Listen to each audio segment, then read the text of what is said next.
लखनऊ में सीएम योगी आदित्यनाथ द्वारा दिए गए बयान पर भड़की पल्लवी पटेल। उर्दू का अपमान इस भारत का अपमान है। सीएम योगी आदित्यनाथ के कल के इस बयान में कठमुल्लापन शब्द को लेकर भड़की पल्लवी पटेल। आपको बताते चले, उत्तर प्रदेश की राजधानी लखनऊ में यूपी की विधानसभा में यूपी के सीएम योगी आदित्यनाथ के द्वारा समाजवादियों का दोहरा चरित्र बताते हुए बीते दिन दिए गए बयान से मची हलचल। सीएम योगी आदित्यनाथ ने अपने द्वारा दिए गए बयान में समाजवादी पार्टी पर तंज कसते हुए विधानसभा में बोला, ये अपने बच्चों को पढ़ाएंगे इंग्लिश मीडियम स्कूल में और दूसरों के बच्चों के लिए कहेंगे उर्दू पढ़ाओ। सीएम योगी आदित्यनाथ ने संवैधानिक पद पर नियुक्त होने के बावजूद मुस्लिम समाज को ठेस पहुंचाते हुए बयान में कहा, उसको मौलवी बनाना चाहते हैं, कठमुल्लापन की ओर देश को ले जाना चाहते हैं, ये नहीं चल सकता। सीएम योगी आदित्यनाथ द्वारा दिए गए इस बयान को लेकर पल्लवी पटेल ने कहा, उर्दू भारत में जन्मी, भारत में पली बड़ी भाषा है। अजीब विडंबना है कि ये जो तथाकथित भारत के पैरोकार हैं, ये भूल रहे हैं कि उर्दू का अपमान इस भारत का अपमान है। सीएम योगी आदित्यनाथ के कल के इस बयान में कठमुल्लापन शब्द को लेकर भड़की पल्लवी पटेल। कैमरामैन अफरोज अंसारी के साथ यूपी रिपोर्टर मोहम्मद उमर कुरैशी की खास रिपोर्ट, जी भारत न्यूज। उर्दू जुबान जो है वो भारत में पली बड़ी भाषा है और अजीब विडंबना है कि तथाकथित जो भारत के पैरोकार है वो कैसे ये भूल रहे हैं कि उर्दू का अपमान मतलब भारत के इतिहास, विरासत का और भारत का अपमान है। और इनकी जो भाषा है, इनकी जो नफरत है, उसको सुनने के बाद से कितना ही कहा जा सकता है कि इल्म की तो कोई सीमा हो सकती है लेकिन जहालत की कोई सीमा नहीं।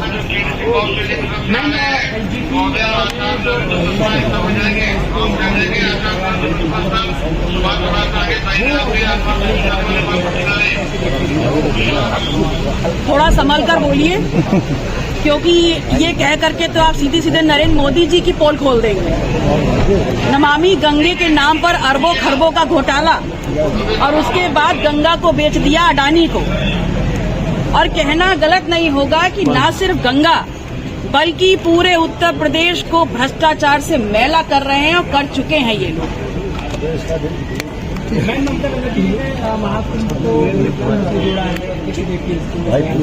आज इसी पर रिस्ट्रिक्ट रखिए, बाकी आपके सवालों का जवाब उत्तर प्रदेश के विभिन्न बोलियों को, भोजपुरी, अवधी, ब्रज और बुंदेलखंडी को इस सदन में सम्मान मिल रहा है और हमारी सरकार तो इन सब के लिए एक एकेडमी का भी गठन, अलग अलग एकेडमी के गठन की कार्रवाई को भी आगे बढ़ा रही है।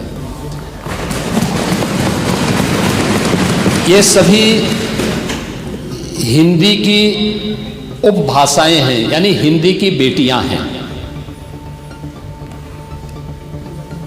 भाषा की समृद्धि के आधार है और हमें इसका स्वागत करना चाहिए। ये सदन साहित्यिक, केवल विशुद्ध साहित्यिक और व्याकरण से के विद्वानों की नहीं है, आम जन का प्रतिनिधित्व करने वाले माननीय सदस्य समाज के विभिन्न तबके से आए हैं।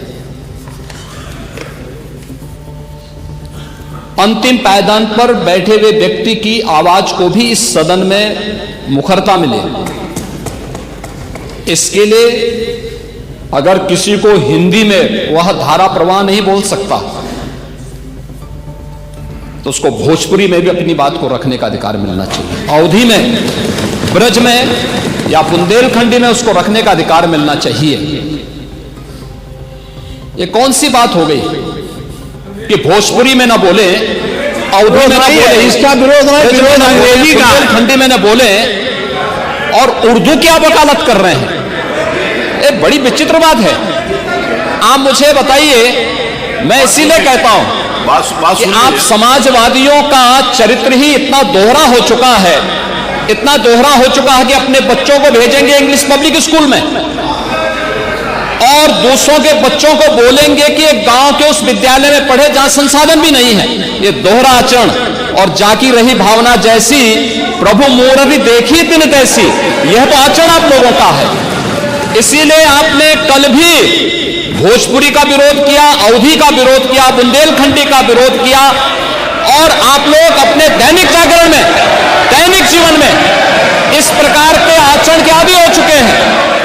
और इसलिए अध्यक्ष जी, इसका अभिनंदन हम लोग करते हैं और इन बोलियों को सम्मान मिलना चाहिए। इनके संरक्षण के लिए ही हमारी सरकार भोजपुरी एकेडमी का गठन कर रही है, अवधी एकेडमी का गठन कर रही है संत तुलसीदास जी के नाम पर। इसी के आधार पर ब्रज भाषा इतनी समृद्ध भाषा है।